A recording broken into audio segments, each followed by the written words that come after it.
A témoigné devant le tribunal seul des faits qu'il avait subis par le père Prénat. Et puis l'audience a repris publiquement avec la 4e victime qui ne veut plus qu'on donne son nom dans les médias désormais. Elle a aujourd'hui 41 ans, elle en avait 10 au moment des faits. Et Bernard Prénat dit de lui: oui, je reconnais lui avoir touché le sexe, lui avoir demandé de toucher le mien. Je lui ai mis ma main dans mon pantalon et je pensais à tort, comme beaucoup d'enfants, qu'il était consentant. Une avocate s'adresse alors à lui: avez-vous peur des adultes, monsieur Prénat? Non, je n'ai jamais été attiré en revanche sexuellement par les hommes ou par les femmes adultes, dit-il. C'est uniquement les jeunes garçons qui m'intéressent.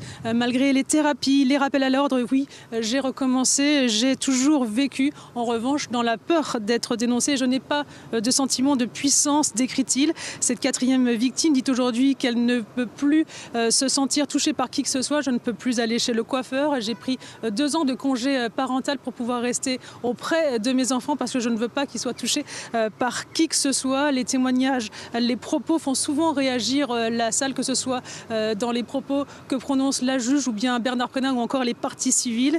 Et puis est venu le tour de Benoît Repoux, 40 ans, 10 ans lui aussi au moment des faits, quand il entre dans le groupe des scouts sous l'égide du père Prénat.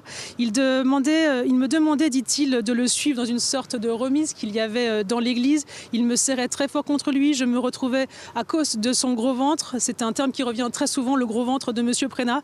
Eh bien, mon visage était contre son sexe, sur son pantalon. Il respirait très fort, décrit-il. Ça devait durer entre 3 et 5 minutes. Je ne pouvais pas me desserrer de son entrain. C'est lui qui contrôlait tout. Il disait que j'étais spéciale, qu'il m'aimait beaucoup. Aujourd'hui, Benoît dit: j'ai toujours voulu des enfants, mais avec ce qu'il m'a fait subir, je me sens incapable d'en faire encore aujourd'hui. J'ai peur. Bernard Prénat lui dit: j'ai vraiment eu un mauvais comportement avec ces enfants. Un de mes éducateurs que j'avais croisé à l'époque, quand j'avais 14 ans, m'avait dit que j'étais anormale et que je suis malade, et je réalise aujourd'hui qu'effectivement je l'étais. Et puis est venu le tour de Pierre-Emmanuel Germaintil. Lui, c'est la 6e des 10 victimes qui